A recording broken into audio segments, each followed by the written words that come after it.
The Zinthari Empire had conquered 47 star systems without breaking a sweat. Their military was the strongest in the known galaxy, and every species they encountered either surrendered immediately or died trying to resist. The Empire had a simple approach to expansion. They would send scout ships to find new worlds with intelligent life. Then they would study the species for a few weeks. Once they confirmed the species was primitive enough, they would send in the war fleet. The war fleet would arrive in overwhelming numbers and destroy any resistance. After the battle, the Zinthari would claim the planet and all its resources. The species living there would either become slaves or get wiped out completely. This method had worked perfectly for 300 years. Commander Vexthor was one of the Empire's most successful military leaders. He had personally overseen the conquest of 12 different star systems. His record was flawless, and his tactics were considered brilliant by the Zinthari High Command. When the scout ships reported finding Earth in the year 2247, Vexthor volunteered to lead the invasion force. The reports made Earth sound like an easy target. The humans had barely left their home planet. They had a small colony on Mars and a few mining stations in the asteroid belt. Their technology was primitive compared to Zinthari standards. Their weapons were mostly projectile-based firearms and early energy shields. The scout ships estimated that 200 Zinthari warships would be more than enough to conquer the entire human species. Vexthor assembled his fleet and began the journey to Earth's solar system. The trip would take several weeks at faster-than-light speeds. During the journey, Vexthor studied everything the scouts had learned about humans. He read about their history and their wars. He learned that humans had spent most of their existence fighting each other. They had developed thousands of different weapons over the centuries. They had fought wars over territory, resources, religion, and politics. Vexthor found this information amusing. A species that spent so much time killing itself would be easy to defeat. They would probably surrender as soon as they saw the size of his fleet. Back on Earth, Admiral Jake Morrison was having a regular day at the Earth Defense Command Center. Morrison was a career military officer who had served for 30 years. He had fought in the Mars Independence Conflict and the asteroid mining wars. He was known for his tactical thinking and his ability to stay calm under pressure. Morrison commanded the entire Earth defense fleet from his position aboard the EDS Valiant. The Valiant was Earth's newest and most advanced warship. It had powerful railguns, missile systems, and the latest shield technology. Morrison was proud of his ship and his crew. Lieutenant Amy Collins was working at the sensor station on the Valiant's bridge. Collins was young but extremely talented. She had graduated top of her class from the Earth Defense Academy. She specialized in long-range detection and threat assessment. Collins was running routine scans of the outer solar system when her console started showing unusual readings. At first, she thought it was a sensor malfunction. She ran a diagnostic check, but the readings remained the same. There were objects approaching from beyond Jupiter's orbit. The objects were massive and they were moving at impossible speeds. Collins reported her findings to Admiral Morrison immediately. Morrison came to her station and looked at the data himself. His expression changed from curious to concerned in seconds. He ordered Collins to run every scan possible on the approaching objects. He also ordered the communications officer to send alerts to every Earth defense ship in the solar system. Within minutes, the entire fleet was on high alert. Captain Ben Hayes was commanding a patrol squadron near Mars when he received the alert. Hayes was a decorated officer with 15 years of combat experience. He commanded the EDS Guardian, a mid-sized cruiser with a crew of 200. Hayes had seen action in multiple conflicts, and he had a reputation for aggressive tactics. When he heard about the unknown objects approaching from Jupiter, he immediately ordered his squadron to form a defensive perimeter around Mars' colony. He had a bad feeling about this situation. The Zinthari fleet entered the solar system 3 hours later. Admiral Morrison watched on the main view screen as 200 alien warships appeared on sensors. The ships were enormous, each one larger than anything humans had ever built. They moved in perfect formation and their energy signatures were off the charts. Morrison had never seen anything like this before. He knew immediately that humanity was facing something completely new and extremely dangerous. Morrison called an emergency meeting with all his ship commanders. The meeting took place through holographic communication, since the ships were spread throughout the solar system. 37 ship captains appeared as holograms around Morrison's command table. Every one of them had the same question. What were these ships and what did they want? Morrison had no answers yet. He ordered everyone to maintain defensive positions and wait for the aliens to make the first move. They did not have to wait long. The Zinthari fleet broadcast a message on all frequencies. The message was in perfect English, which meant the aliens had been studying humanity for some time. Commander Vexthor's face appeared on every screen in the Earth Defense Fleet. He was tall and reptilian with dark green scales and yellow eyes. His voice was cold and mechanical. The message was simple and terrifying. Vexthor identified himself as the commander of the Zinthari invasion force. He stated that Earth and all human colonies now belong to the Zinthari Empire. He gave humanity 24 hours to surrender unconditionally. If humans surrendered, they would be allowed to live as subjects of the Empire. If they refused, the Zinthari would destroy every human ship and military installation. After that, they would attack Earth itself. Morrison listened to the message 3 times. He could not believe what he was hearing. An alien species was demanding humanity's surrender. They were threatening to destroy Earth if humans refused. Morrison had fought in many battles, but he had never faced anything like this. He looked at the tactical display showing the enemy fleet. 200 advanced warships against 37 human vessels. The numbers were impossible. Even with the best tactics and the best luck, humanity could not win this fight. Captain Ben Hayes was the first to respond to the alien message. He sent a transmission directly to Vexthor. Hayes told the alien commander exactly what he could do with his surrender demand. He used language that would have gotten him court-martialed under normal circumstances. Morrison did not reprimand Hayes. He felt the same way. Surrender was not an option. Humanity had not spent thousands of years clawing its way to the top of Earth's food chain just to give up at the first sign of a bigger predator. Morrison opened a secure channel to Earth's government. He needed to speak with President Linda Carter immediately. This decision was too big for the military alone. The president needed to know what was happening. More importantly, the people of Earth needed to know. They needed time to prepare for what was coming. Morrison had a terrible feeling that the next 24 hours would determine whether humanity survived or became extinct. President Linda Carter sat in the emergency command bunker deep beneath Washington. The room was filled with military advisors, scientists, and government officials. Everyone looked worried. Admiral Morrison appeared on the main screen, his face tired but determined. He had just finished explaining the situation. An alien empire had arrived with 200 warships and demanded Earth's surrender. They had given humanity 24 hours to respond. Carter listened carefully to every word. She had been president for 3 years and had faced many crises, but nothing like this. General Paul Bennett stood beside the president. He was the head of all Earth military operations. Bennett had fought in every major conflict for the past 20 years. He was known for his aggressive tactics and his refusal to accept defeat. Bennett looked at the tactical display showing the enemy fleet position.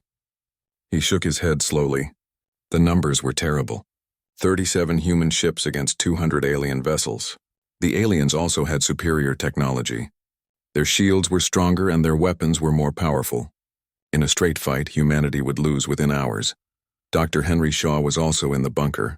Shaw was the chief of advanced weapons research. He had spent 15 years developing new military technology for Earth's defense forces. Shaw had been working on several experimental weapons, but none of them were ready for combat. He had an idea, though. It was dangerous and completely untested. Shaw called it the Cascade Protocol. The idea was to overload the fusion reactors in Earth's orbital stations. Each reactor could be turned into a massive bomb. The explosions would be powerful enough to damage even advanced alien shields. The problem was that several thousand civilians lived and worked on those stations. They would all need to be evacuated first. Carter asked how long the evacuation would take. Shaw said they needed at least 12 hours. Carter looked at Morrison. She asked if his fleet could buy them 12 hours. Morrison was quiet for a moment. He looked at something off-screen. Then he nodded. He said his ships would do whatever was necessary. Carter felt a cold weight in her stomach. She knew what Morrison was really saying. His fleet would sacrifice themselves to buy time for the evacuation. Admiral Morrison ended the call with the president and turned to face his bridge crew. Lieutenant Amy Collins was working at her station.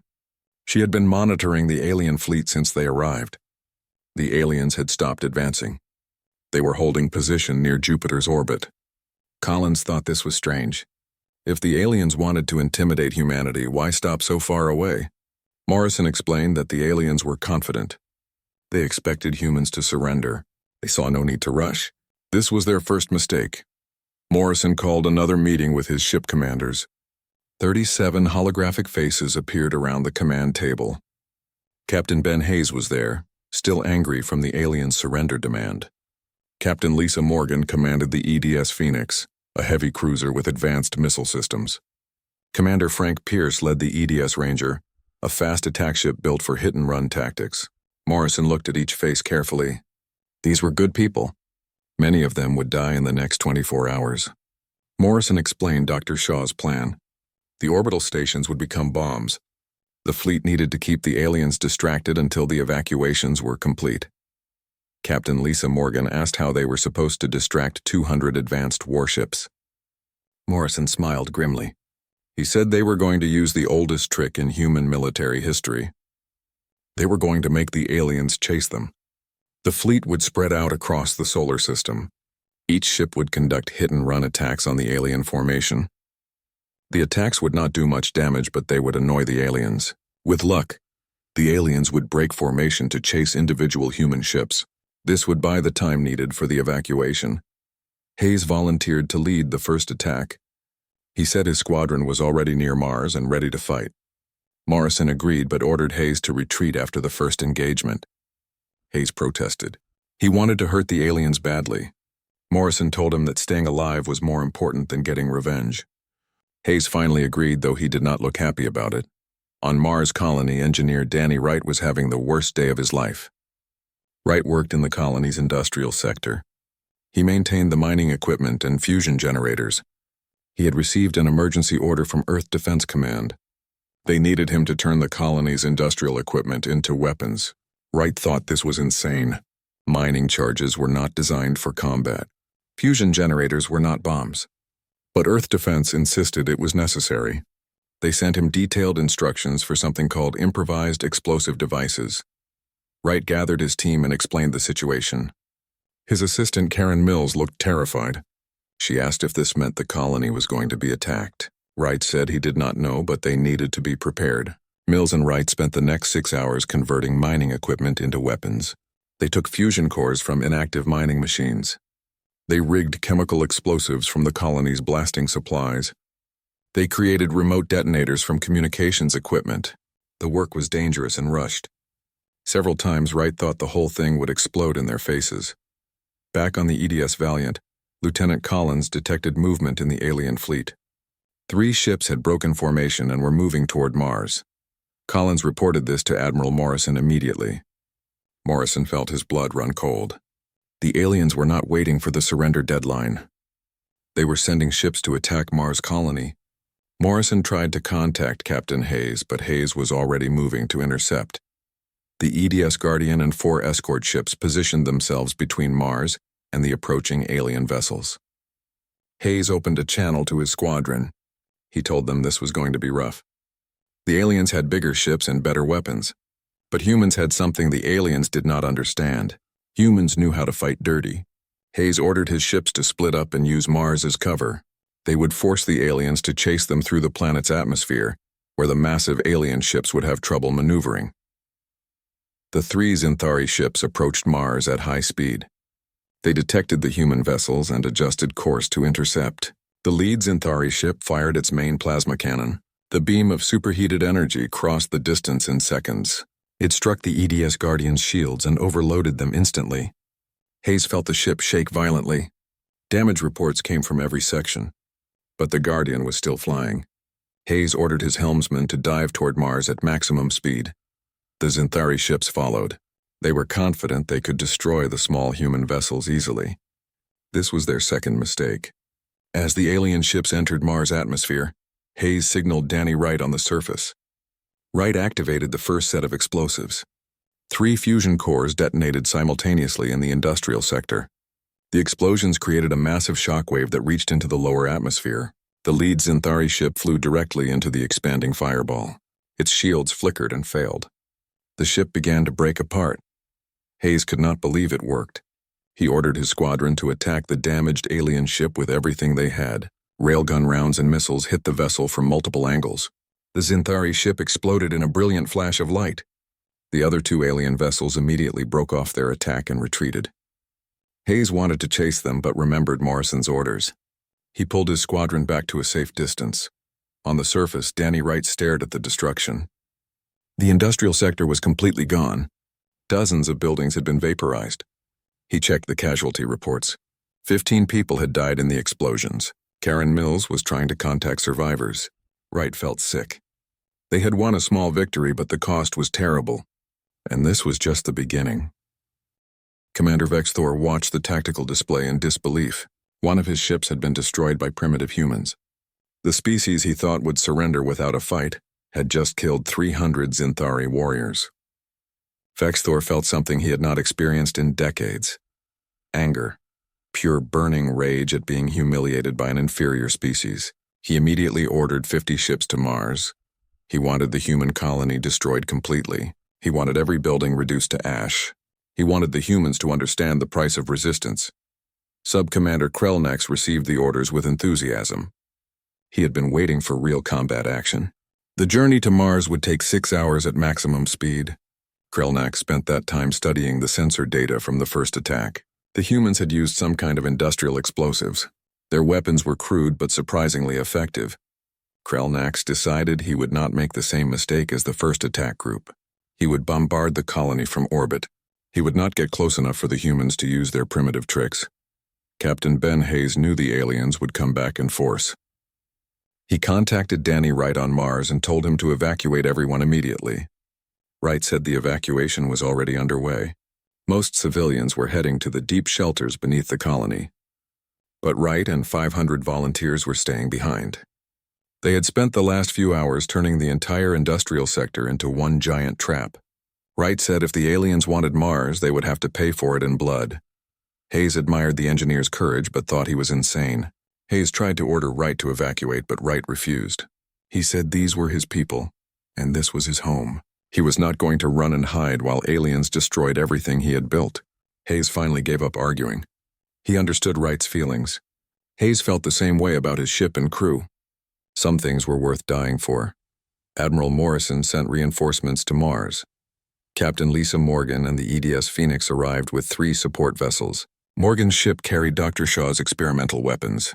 These were modified mining drones loaded with overcharged plasma cores. Each drone was essentially a flying bomb.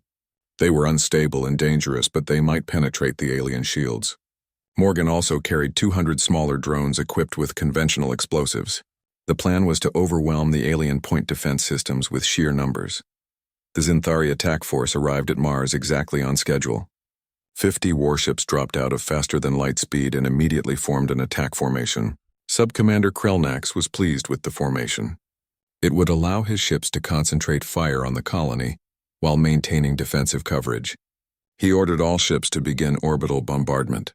Plasma cannons charged up and locked onto targets across the colony surface. That was when Captain Hayes made his move.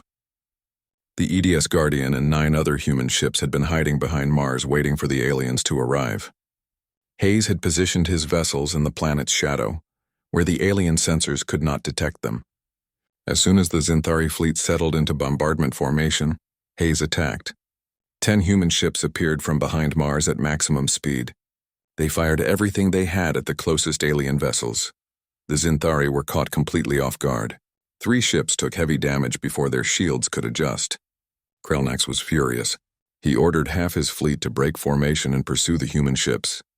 Hayes smiled when he saw the alien response. The aliens were doing exactly what he wanted. He ordered his ships to scatter.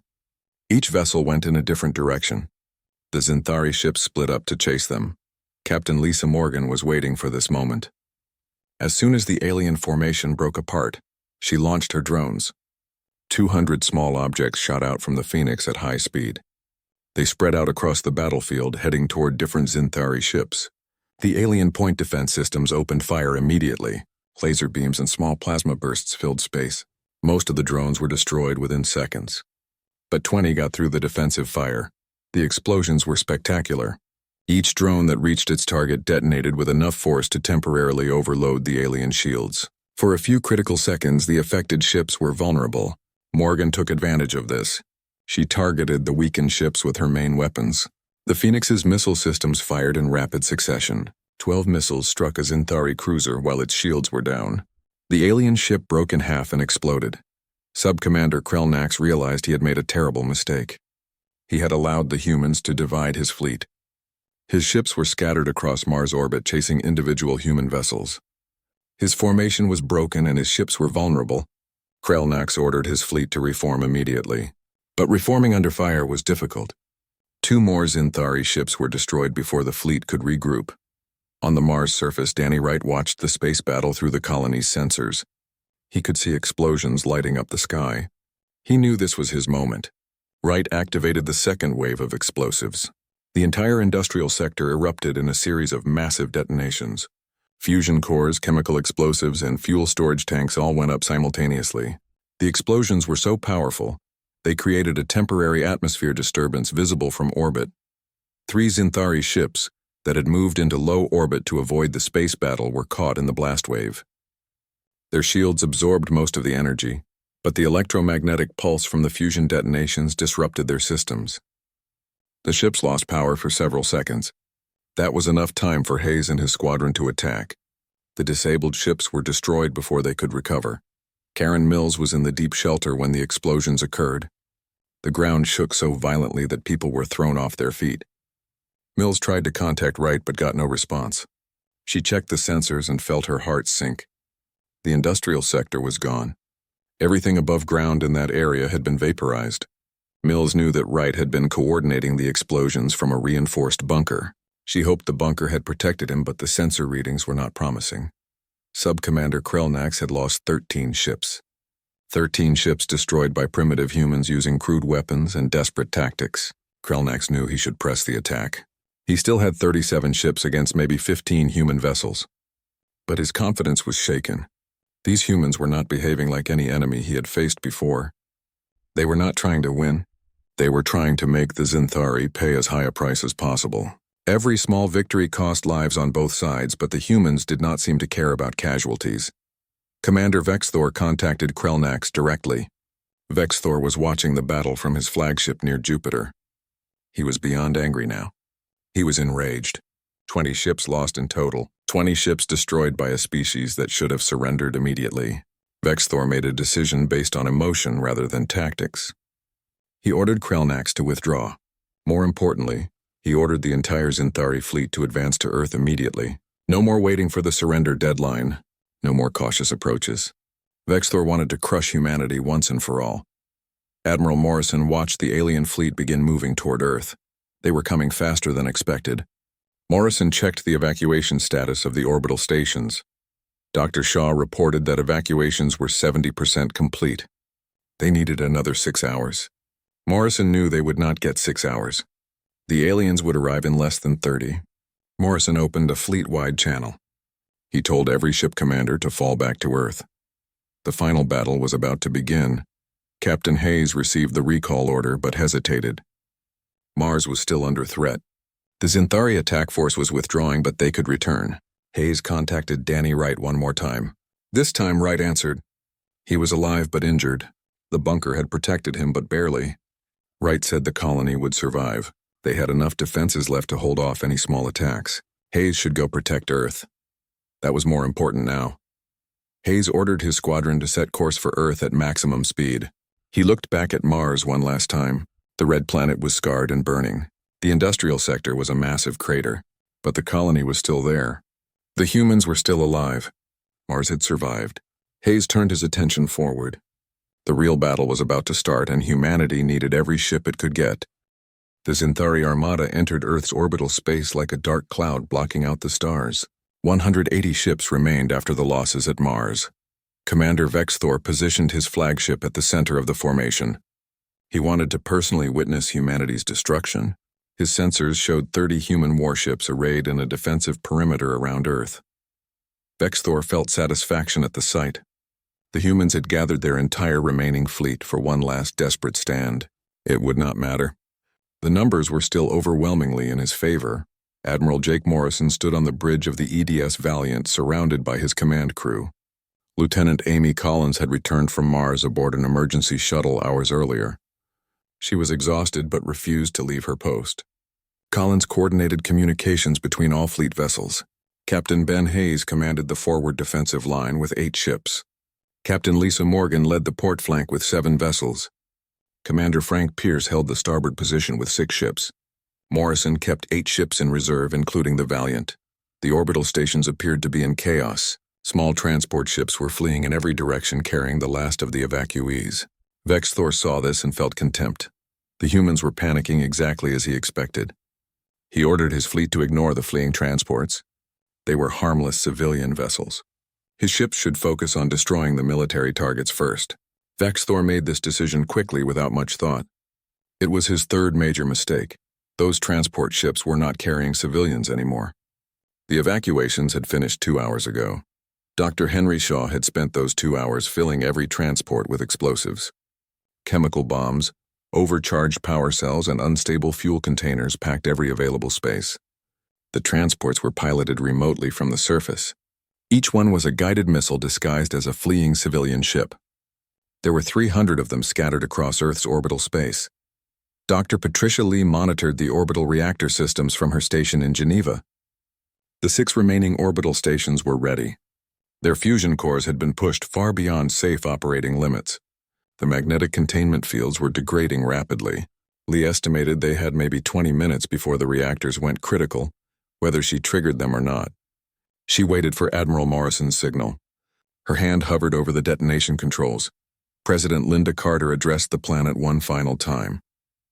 Every television, computer, and communication device on Earth carried her message. Carter spoke calmly despite the fear she felt inside. She told the people of Earth that the next few hours would determine humanity's future. She said the military was doing everything possible to protect the planet. She asked everyone to trust in the courage and skill of Earth's defenders. She ended by saying that humanity had survived ice ages, plagues, and world wars. They would survive this too. The battle began at exactly 1400 hours. The Earth Defense Fleet opened fire first. Railgun rounds, missiles, and laser beams shot across space toward the Zinthari formation. The alien shields absorbed the attacks easily. Vexthor smiled. The human weapons were pathetic. He ordered his fleet to advance and return fire. 200 plasma cannons fired simultaneously. The space between the 2 fleets lit up with deadly energy. Captain Hayes felt his ship rock as plasma fire struck the Guardian shields. The shields held, but just barely. Hayes ordered his squadron to fall back slowly while maintaining fire. It looked like a fighting retreat. Vexthor saw this and felt even more confident. The humans were already retreating. He ordered his fleet to pursue at full speed. The Zinthari ship surged forward, eager to finish the battle quickly. Admiral Morrison watched the alien fleet advance. They were moving exactly as he hoped. The Zinthari ships were pushing past the orbital stations in their eagerness to catch the retreating human vessels. Morrison opened a direct channel to Dr. Lee. He spoke one word: now. Lee pressed the detonation sequence without hesitation. 6 orbital stations exploded simultaneously. Each fusion reactor released the energy equivalent of a small nuclear weapon. The explosions were massive and devastating. 40 Zinthari ships that had moved past the stations were caught in the initial blast. The electromagnetic pulses from the detonations washed over the entire alien fleet. Shield generators across dozens of ships flickered and failed. Power systems went offline. Weapons stopped functioning. Captain Hayes saw the opening and did not waste it. He reversed course immediately and charged directly at the disorganized Zinthari formation. His squadron followed without hesitation. At close range, with the alien shields weakened, human weapons became deadly. Hayes targeted the closest alien ship and poured everything into it. The Zinthari vessel's armor cracked under the assault. Secondary explosions rippled across its hull. The ship broke apart. The 300 disguised transport ships activated their guidance systems. Each one locked onto a specific Zinthari vessel and accelerated to maximum speed. The aliens finally realized the transports were not harmless civilian ships. They tried to shoot them down, but the transports were small and fast. Many got through the defensive fire. The kamikaze drones struck Zinthari ships across the entire formation. Explosions bloomed throughout the alien fleet. Captain Lisa Morgan led her squadron through a gap in the enemy formation. She targeted the exposed engine sections of several Zinthari cruisers. Her missiles struck vulnerable points that the aliens had not bothered to armor heavily. 3 alien ships lost power and began drifting. Morgan's ships finished them off with focused fire before moving to the next targets. Commander Frank Pierce noticed something during the chaos. The Zinthari ships had a slight delay when redirecting their weapons. It was only a fraction of a second, but it was there. Pierce shared this observation across the fleet network. Within minutes, every human pilot was exploiting this weakness. They would fire and then immediately change position. By the time the alien weapons swung around to return fire, the human ships were already somewhere else. Lieutenant Amy Collins was tracking the battle from her station. She was feeding real-time tactical data to every ship in the fleet. Collins noticed patterns in how the Zinthari ships moved. They always tried to maintain formation even when it was tactically stupid. Collins sent suggested attack vectors to Morrison. He approved them immediately and transmitted the information to all ships. The human fleet was learning and adapting in real time. Every pilot was sharing information about alien weaknesses. Every captain was adjusting tactics based on what worked. The humans were getting better at fighting the Zinthari with every passing minute. The aliens were not adapting at all. They followed their standard combat doctrine even when it was clearly failing. Commander Vexthor watched his fleet being torn apart and could not understand what was happening. His ships were superior in every way. His technology was centuries more advanced. His warriors were trained and experienced. Yet the humans were winning. 60 ships destroyed, 70 ships lost. The casualties kept climbing. Vexthor finally understood the terrible truth. These humans were not fighting to win. They were fighting to survive. And species that fight for survival are far more dangerous than species that fight for conquest. Vexthor made the decision to retreat. He ordered all remaining ships to disengage and withdraw to the edge of the solar system. But Admiral Morrison had anticipated this move. Captain Lisa Morgan's squadron had circled behind the Zinthari formation during the battle. When Vexthor tried to retreat, he found his escape route blocked. The Earth fleet had turned the battle into a trap. Vexthor's flagship came under concentrated fire from 6 human vessels, including the EDS Valiant. Morrison had been saving his ship's weapons for this moment. The Valiant's main railgun fired at point-blank range. The massive projectile punched through the flagship's weakened shields and struck the ship's reactor core. The explosion was visible from Earth's surface. Commander Vexthor died without understanding how primitive humans had defeated his superior fleet. The remaining Zinthari ships panicked. Without their commander and with casualties mounting, they broke formation and fled. 71 ships managed to escape to faster than light speed. 112 ships had been destroyed. The Battle of Earth was over. Humanity had won, but the cost was devastating. 23 Earth defense ships were destroyed. Over 8,000 people were dead. The orbital infrastructure was gone, but Earth was still free. The silence after the battle was almost worse than the fighting. Admiral Jake Morrison stood on what remained of the Valiant's bridge and looked at the debris field surrounding Earth. Pieces of destroyed ships floated everywhere. Both human and alien wreckage mixed together in a grim reminder of the cost of victory. Morrison's ship had survived, but barely. Half the crew was dead.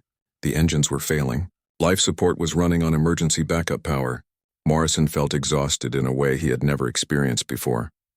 Lieutenant Amy Collins worked at her damaged console compiling casualty reports. Tears ran down her face as she read name after name. People she had trained with at the academy, friends she had served with for years. All gone. Collins tried to stay professional, but it was impossible. She had just lived through the most brutal battle in human history. 8,347 people had died defending Earth. Every single name deserved to be remembered. Captain Ben Hayes floated in an escape pod waiting for rescue. His ship, the EDS Guardian, had been destroyed in the final phase of the battle. Hayes and 12 crew members had made it to the pods before the ship exploded. They were the only survivors out of a crew of 200. Hayes stared out the small window at Earth below. The planet looked so peaceful from space. It was hard to believe that just hours ago humanity had faced extinction. Captain Lisa Morgan's ship, the EDS Phoenix, had taken heavy damage, but was still operational. Morgan was helping coordinate rescue operations across the battlefield. Hundreds of escape pods drifted in space containing survivors from destroyed ships. Every pod needed to be recovered before life support ran out. Morgan's crew worked non-stop pulling people to safety. They saved over 300 lives in the first 6 hours after the battle. On Earth, President Linda Carter addressed the world again. This time her message was different. She spoke about loss and sacrifice. She talked about the people who died protecting humanity's freedom. Carter read names for 4 straight hours. Every person who died in the battle was honored. Families across Earth listened and mourned. The planet had won its freedom, but the price was terrible. Dr. Henry Shaw sat alone in his laboratory. The orbital stations he had spent 15 years building were gone. He had turned them into weapons and destroyed them. Shaw knew it was necessary, but that did not make it easier. Dr. Patricia Lee found him there hours later. She did not say anything. She just sat beside him. Sometimes there were no words that could help. Danny Wright stood in the ruins of Mars Colony's industrial sector. The entire area was a massive crater. Karen Mills had survived the battle in the deep shelters. She stood beside Wright looking at the destruction. They had lost 63 people in the fighting. The colony would take years to rebuild, but Mars was still standing. The colony had survived. That had to count for something. 3 days after the battle, Admiral Morrison made a decision that would change everything. The Earth Defense Fleet had captured several damaged Xinthari ships during the retreat. The alien vessels contained their communication systems. Morrison gathered his staff and explained his plan. They were going to send a message, not just to the Xinthari, but to every species in the galaxy. Humanity was announcing its presence, and it was going to do so in a way no one could ignore. Dr. Shaw and his team worked for 2 days accessing the Xinthari communication network. The alien systems were complex, but human engineers were good at reverse engineering technology. They finally cracked the encryption and gained access to the Empire's entire communications grid. Morrison could now broadcast a message that would reach every Xinthari world and every species they had conquered. Morrison recorded his message carefully. He wore his dress uniform with medals representing the fallen pinned to his chest. Behind him stood representatives of Earth's government and military. President Carter was there. General Paul Bennett stood at attention. Captain Lisa Morgan represented the fleet. Commander Frank Pierce was present despite his injuries. Danny Wright appeared on screen via remote link from Mars. Even Captain Ben Hayes insisted on being there, though he was still recovering in medical. Morrison spoke clearly and deliberately. He identified himself and explained what had happened. He described how the Xinthari had attacked Earth with overwhelming force. He talked about the battle and how humanity had fought back. Morrison made sure to emphasize the key points. Humans were outmatched in technology and numbers. They won through creativity, sacrifice, and determination. He wanted every species watching to understand this. Then Morrison delivered the real message. He looked directly at the camera and spoke with absolute conviction. He said the Xinthari had made a terrible mistake. They had attacked humanity thinking it would be an easy conquest. They believed humans would surrender or die quickly. They were wrong on both counts. Morrison explained that humans had spent millions of years fighting to survive. They climbed to the top of their world's food chain not through strength, but through intelligence and stubbornness. Morrison told the Xinthari to leave Earth alone. He said if they attacked again, humanity would not just defend itself. Humans would hunt down every Xinthari ship. They would liberate every world the Empire had conquered. They would turn the Empire's own technology against them. Morrison made it clear this was not just a threat. It was a promise. Humanity had captured Xinthari ships. They were studying the technology. They were learning. And when humans learned something new, they improved it. But Morrison's message was not just for the Xinthari. He spoke directly to the other species enslaved by the Empire. He told them they were not alone. Humanity understood what it meant to fight for freedom. When Earth was ready, when humanity had rebuilt and grown stronger, they would come. They would bring allies and weapons. They would help any species that wanted to break free from Xinthari control. The message ended with footage from the battle. It showed Earth ships fighting against impossible odds. It showed the improvised weapons and desperate tactics. It showed Xinthari vessels exploding in space. The final image was the EDS Valiant, damaged and scarred but still flying with Earth visible in the background. The message was clear. Humanity had survived. Earth had won. Morrison transmitted the message across every Xinthari communication channel. Within hours, it reached the Empire's home worlds. Within days, it had spread to every conquered system. The response was immediate and dramatic. The Xinthari High Command went into emergency session. They had just lost over half a fleet to a primitive species. Worse, that species had broadcast their defeat across the entire galaxy. The humiliation was complete, but something else happened that the Zinthari did not expect. The conquered species began to hope. For the first time in decades, they believed resistance was possible. If humans could defeat the Zinthari, maybe they could too. Rebellion started on a dozen worlds. Species that had been enslaved for generations began fighting back. The Zinthari Empire started to crumble from within. Within 3 weeks, the Zinthari sued for peace. They sent ambassadors to Earth requesting a non-aggression treaty. They agreed to withdraw from their border systems nearest to human space. They released several conquered species from direct imperial control. The mighty empire that had terrorized the galaxy for centuries had been broken by one battle with humanity. Admiral Morrison accepted the peace treaty, but he knew the truth. This was just the beginning. Earth had announced itself to the galaxy in the most dramatic way possible. Other species would come. Some would seek alliance. Others would test humanity's strength before humans grew too powerful. The galaxy was a dangerous place, and Earth was now part of it. 1 year after the battle, everything had changed. Earth had rebuilt its orbital infrastructure. The fleet had doubled in size. New ships incorporated captured Zinthari technology improved by human engineering. Captain Lisa Morgan was promoted to admiral and given command of Earth's first interstellar battle group. Captain Ben Hayes recovered from his injuries and took command of the Mars Defense Fleet. Lieutenant Amy Collins became the youngest captain in Earth's history. Admiral Morrison stood in the orbital shipyard watching 3 new capital ships under construction. They were bigger and more powerful than anything humanity had built before. Their names reflected the human spirit. The EDS Defiance, the EDS Unbreakable, the EDS Never Again. Morrison received a communication from deep space. It was from a species called the Takari. They had been conquered by the Zinthari over a century ago. Their message was simple and hopeful. Thank you for showing us resistance is possible. Our fleet will meet yours in 6 months. Together we will free the others, Morrison smiled. The Zinthari had tried to defeat humans. They expected an easy victory over a primitive species. Instead, they awakened something dangerous. They gave humanity a common enemy and a reason to reach for the stars. The aliens were not ready for what came next, but they were about to find out. Humanity was going to the galaxy, and they were bringing everything that made them human. Their creativity, their stubbornness, their refusal to quit, and their dangerous habit of turning everything into a weapon. The message had been sent. The galaxy had responded, and humanity stepped forward into the stars not as conquerors but as liberators. Earth had arrived, and the universe would never be the same.